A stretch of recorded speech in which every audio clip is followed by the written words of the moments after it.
नमस्कार दोस्तों, आज हम इस वीडियो में बात करेंगे कि किस तरह से यूपी सरकार के द्वारा जो माइग्रेंट वर्कर्स वापस अपने राज्य आए हैं उनको किस तरह से रोजगार प्रोवाइड कर रही है, जॉब्स प्रोवाइड कर रही है। और इस वीडियो के थ्रू आपको पता चलेगा, कई सारे मैं आपको आंकड़े बताऊंगा कि कितने नंबर्स यहाँ पर आए हैं माइग्रेंट वर्कर्स के और उनका कौन कौन सा योगदान रहता है, किस किस चीज़ों में वो एंगेज्ड हैं। तो काफ़ी कुछ जानने को है इस वीडियो में। चलिए आगे बढ़ते हैं। मैं हूं अंकित अग्रवाल और अपडेट के लिए आप मुझे फॉलो कर सकते हैं इंस्टाग्राम, फेसबुक और ट्विटर पर। मेरे लेक्चर की हर पीडीएफ आपको फेसबुक पर तो मिलेगी ही, प्लस साथ में आप मेरा टेलीग्राम चैनल ज्वाइन कर सकते हैं by searching Ankit Agrawal official. ध्यान रखिएगा, इसमें 36,000 से ज़्यादा मेंबर्स हैं, यही वाला चैनल ज्वाइन करिएगा। और अगर आप यूपीएससी की तैयारी कर रहे हैं, आपके लिए सुनहरा मौका है। स्टडी IQ लाया है आपके लिए स्मार्ट कोर्सेज, जिसके थ्रू आप अपनी प्रिपरेशन और भी ज़्यादा अच्छे तरीके से कर सकते हैं। तो दोस्तों याद होगा, कुछ दिन पहले ही एक यहाँ पर सरकार के द्वारा, केंद्र सरकार के द्वारा एक योजना स्टार्ट की गई थी जिसका नाम है गरीब कल्याण रोजगार अभियान। इसके अंदर टोटल 6 राज्य शामिल थे। इसके ऊपर ऑलरेडी मैंने वीडियो बनाया था, आप इसको चाहें तो देख सकते हैं।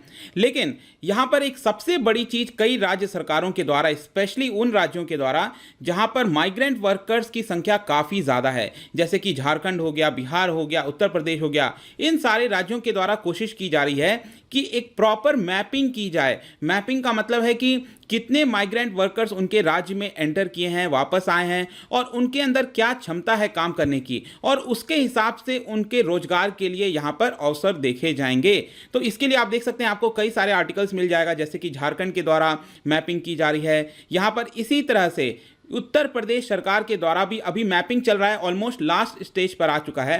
लेकिन यहाँ पर एक इंडियन एक्सप्रेस का आर्टिकल आया था और जहाँ बताया गया कि करीब 30 लाख माइग्रेंट वर्कर्स की मैपिंग की जा चुकी है। तो आज हम इस वीडियो में यही देखेंगे कि ये जो 30 लाख माइग्रेंट वर्कर्स हैं उनकी इस समय क्या सिचुएशन है। इस पूरे डेटा को एनालाइज करने की कोशिश करेंगे। तो सबसे पहले चीज़ मैं आपको बता दूं कि यूपी सरकार के द्वारा जो माइग्रेंट वर्कर्स का जो स्कीम है उसके लिए क्या किया गया, जो स्किल्ड वर्कर्स हैं उनको इंडस्ट्री के साथ कनेक्ट करने के लिए सबसे पहले यूपी सरकार ने एक लेबर कमीशन का गठन किया और साथ में एक वेब पोर्टल बनाया ताकि जो स्किल्ड वर्कर्स हैं उनके स्किल्स के डेटा को यहाँ पर इस वेब पोर्टल में डाला जा सके और इसके माध्यम से यहाँ पर जो इंडस्ट्रीज हैं उनके साथ यहाँ पर कनेक्ट किया जा सके। अब हम बात करेंगे कि जो 30 लाख माइग्रेंट वर्कर्स आए हैं वो कौन कौन से रोजगार में शामिल थे। ठीक है, तो उसमें अगर आप देखिए 30 लाख में से बताया जा रहा है जो ऑलमोस्ट हाफ है, दे आर अनस्किल्ड वर्कर्स। ठीक है, जैसे कि मनरेगा में जो लोग काम करते हैं, इस तरह के जो अनस्किल्ड वर्कर्स होते हैं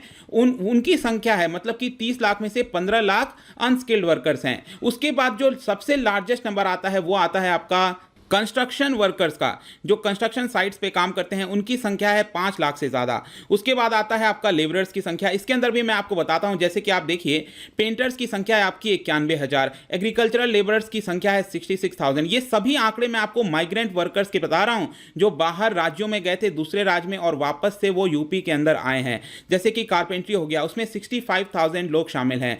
टेलर की जो काम करते हैं, जो स्टिचिंग हो गया, एम्ब्रॉयडरी हो गए, 62,000 इनकी संख्या है। वैसे ही आप देख सकते हैं ड्राइवर्स हो गए, कुक्स हो गए, इलेक्ट्रीशियंस, प्लम्बर्स, ऑटोमोबाइल मशीन्स। ठीक है, तो ये सारे बेसिकली संख्या आप देख सकते हो। और मैं आपको बात करता हूं वुमेन के बारे में। जो ज़्यादातर वुमेन बाहर से आए हैं, जो माइग्रेंट वुमेन हैं, तो वहां पर आप देखिए तो ज़्यादातर वो काम करते थे लुकिंग आफ्टर चिल्ड्रन, जिसको आया जिसको कहा जाता है, राइट। तो वो बच्चों की देखभाल करने के लिए बाहर जाया करते थे। उनकी संख्या सबसे ज़्यादा है वुमेन में अगर हम देखें तो। वैसे ही आप ब्यूटिशियंस देख सकते हो, बार्बर और मेहंदी आर्ट में कितनी संख्या है उनकी। कंप्यूटर और मोबाइल रिपेयर जो वर्कर्स हैं उनकी संख्या करीब 8,800 है। वैसे ही आप जो सेल्स और मार्केटिंग से रिलेटेड हैं उनकी संख्या 8,600 है। फीमेल हाउस कीपर्स की संख्या करीब 3,650 है। वैसे ही जो स्ट्रीट वेंडर्स हो गए, वेजिटेबल वेंडर्स हो गए, रिक्शा पुलर्स हो गए, उनकी संख्या करीब 8,300 के आसपास है। और आपको और भी कई सारे जो वर्कर्स हैं वो मिल जाएंगे, जैसे कि डिलीवरी बॉयज़ हो गए, कोरियर सर्विसेज हो गए, टीचर्स हो गए, पैकर्स एंड मूवर्स हो गए, तो इनकी भी संख्या इसके अंदर शामिल है। प्लस बैंकिंग और इंश्योरेंस सेक्टर से जुड़े हुए करीब 2,000 लोगों की मैपिंग यहां पर की गई है। अब यहां पर मैं आता हूं कि सरकार स्ट्रैटेजी क्या बना रही है इन सभी लोगों को एम्प्लॉयमेंट देने के लिए। तो सबसे पहला काम यहां पर सरकार ये कर रही है कि जितने भी हमने वर्कर्स की अभी बात की उनके डेटा को यहां पर एक वेब पोर्टल पर डाला जाएगा। अब यहां पर क्या होगा कि इसके कॉन्टैक्ट डिटेल्स, जितने भी वर्कर्स हैं उनके कॉन्टैक्ट डिटेल्स डाले जाएंगे और उनके नाम यहां पर डाले जाएंगे। तो यहां पर जो भी इंटरेस्टेड पोटेंशियल एम्प्लॉयर्स हैं जिनको काम चाहिए इन सारे वर्कर से, वो डायरेक्टली इनको कनेक्ट कर सकते हैं। तो सबसे पहली और एक काफ़ी इंपॉर्टेंट चीज़ ये की जा रही है। साथ में अब मैं आपको बताता हूं कि मनरेगा का एक बहुत बड़ा रोल रहा है। मनरेगा एक तरह से आप कह सकते हैं बिगेस्ट रिलीफ के तौर पर इस पूरे माइग्रेंट वर्कर क्राइसिस के समय काम आया है। और मनरेगा में मैं आपको बता दूं, यहां पर सिर्फ माइग्रेंट वर्कर्स को नहीं, यहां पर जो ऑलरेडी उस राज्य में यूपी में ऑलरेडी जो लोग रह रहे हैं उनकी भी तो नौकरी गई है, उनकी भी जॉब चली गई है, तो उनके लिए भी यहां पर बहुत बड़ा फायदा हुआ है। मैं आपको आंकड़ों से बताता हूं। देखिए, एवरेज सिंगल डे एम्प्लॉयमेंट अभी तक अगर आप देखिए यूपी के अंदर मनरेगा का, ये होता था 9 लाख लोगों को हर रोज रोजगार दिया जा रहा था एवरेज में। लेकिन इसकी संख्या अचानक से देखिए 50 लाख को क्रॉस कर गई है और एक दिन तो यहां पर 57 लाख लोगों को नौकरियां दी गई थी, काम दिया गया था मनरेगा के अंदर। तो आप जंप देखिए, ऑलमोस्ट 5 टाइम्स जंप आया है। तो एक तरह से आप कह सकते हैं कि यहां पर काफी सारे जो माइग्रेंट वर्कर्स हैं और जो ऑलरेडी वर्कर्स रह रहे हैं यूपी के अंदर, उन्होंने मनरेगा की तरफ अपना शिफ्ट किया है। और यहां पर एक अच्छी बात यह भी है कि सरकार यह कोशिश कर रही है कि जितने लोग काम कर रहे हैं मनरेगा के अंदर, उनके थ्रू यहां पर कुछ एसेट का निर्माण किया जाए। जैसे कि यहां पर सरकार ट्राई कर रही है विलेजेस के अंदर जो पॉन्ड्स हो गए उनको और थोड़ा डीप किया जाए, ताकि जो वाटर की समस्या होती है उससे सुलझाया जा सके। प्लस साथ में यहां पर राज्य के अंदर करीब 22 रिवर रिजुविनेशन का काम चल रहा है। तो ये सारे काम भी मनरेगा वर्क के थ्रू यहां पर कराए जा रहे हैं। लेकिन अभी तक हमने बात की है दोस्तों यहां पर अनस्किल्ड वर्कर की, क्योंकि जो मनरेगा का वर्क है ये एक अनस्किल्ड वर्क होता है। तो यहां पर जो बाकी के 15 लाख वर्कर्स, स्किल्ड वर्कर्स आए हैं, उनका यहां पर सरकार क्या कर रही है? तो उसमें अगर आप अभी के लिए देखेंगे, अभी भी उनके पास कोई बहुत ज़्यादा अपॉर्चुनिटीज़ नहीं है।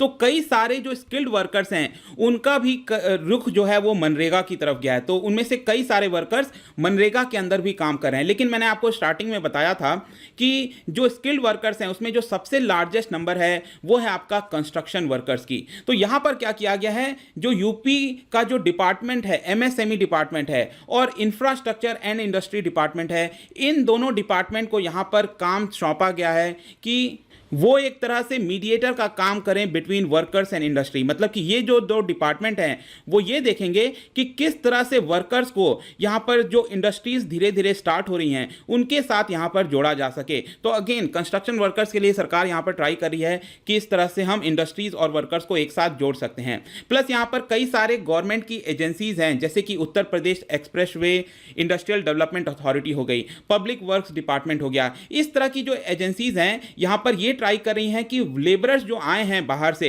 उनको रोड प्रोजेक्ट के साथ, जो कंस्ट्रक्शन साइट्स हैं वहां पर उनको जोड़ा जा सके। मैं आपको बता दूं यूपी के अंदर करीब 3 एक्सप्रेसवे का काम चल रहा है इस समय। पूर्वांचल एक्सप्रेसवे जो कि ऑलरेडी एडवांस स्टेज में है, Bundelkhand expressway, Gorakhpur link expressway, ये सभी जगह यहां पर काम देने की कोशिश की जा रही है इन सारे गवर्नमेंट एजेंसीज के द्वारा।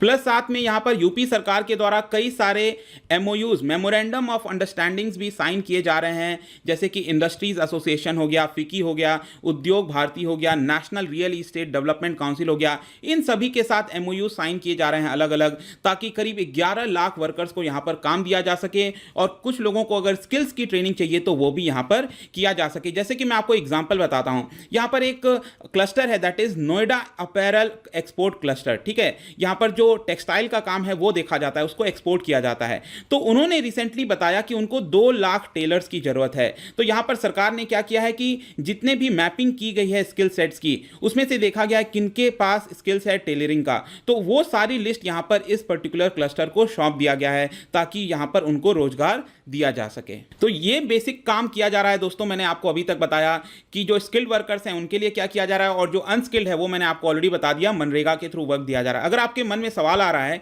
कि क्या सरकार वुमेन वर्कर्स के लिए भी कुछ कर रही है कि नहीं कर रही है, तो मैं आपको बता दूं यहां पर जो सोर्सेज है उनके द्वारा यह बोला गया कि कई सारे जो आयाज हैं, मैंने आपको बताया था ना, डोमेस्टिक हेल्पर्स जो होती हैं जो काम करते हैं दूसरे घरों में, तो वहां पर क्या है कि वो लोग मनरेगा का वर्क लेने के लिए तैयार नहीं है, ऐसा बोला जा रहा है सोर्सेज के द्वारा। इंडियन एक्सप्रेस आर्टिकल में यही चीज बताई गई। तो यहां पर सरकार क्या ट्राई कर रही है, जो वुमेन वर्कर्स हैं उनको सेल्फ हेल्प ग्रुप के साथ जोड़ा जा सके। आपको पता है कि इस समय जो सेल्फ हेल्प ग्रुप्स हैं वो एक बहुत बड़ा रोल निभा रहे हैं, जैसे कि जो मास्क हो गया, पीपीई किट्स हो गए, इन सारे मैन्युफैक्चरिंग के लिए। तो इनके साथ किस तरह से यहां पर जोड़ा जाए, सरकार ट्राई कर रही है कि उनको सेल्फ हेल्प ग्रुप के साथ जोड़ सकें ताकि उनकी भी कुछ इनकम लगातार होती रहे।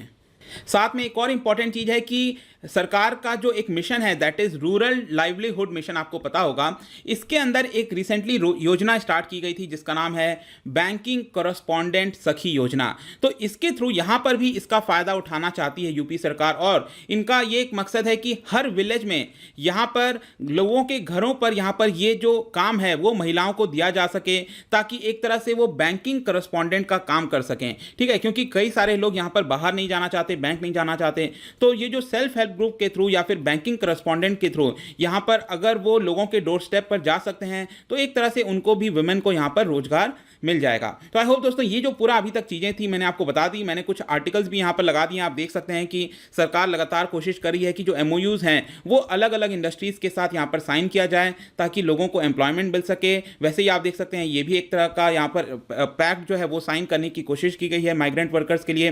तो आई थिंक ये काफी अच्छी चीज है। अगर ये इंप्लीमेंटेशन अच्छे से हो जाता है तो कहीं ना कहीं जो पूरी क्राइसिस है इसका जो प्रभाव है वो कहीं ना कहीं आपको आगे आने वाले समय में दिखेगा, और बाकी राज्यों को भी कहीं ना कहीं इसके थ्रू यहां पर काम आगे बढ़ाना चाहिए। तो आई होप कि ये जो पूरा वीडियो था यहां पर आपको कुछ जानने को मिला होगा। अगर आप उनसे इकोनॉमी पढ़ना चाहते हैं 1000 MCQ के थ्रू आप कोर्स ज्वाइन कर सकते हैं only on study IQ app. मेरा यूपीएससी प्रीलिम्स का भी कोर्स लॉन्च हो चुका है। किसी भी इंक्वायरी के लिए आप मुझसे डायरेक्टली इंस्टाग्राम पर जुड़िए, यहां पर भी मैं डेली एक MCQ डालता हूं, आप स्टोरीज में प्ले कर सकते हो। मिलता हूं आपसे next time, till then thank you very much, see you soon.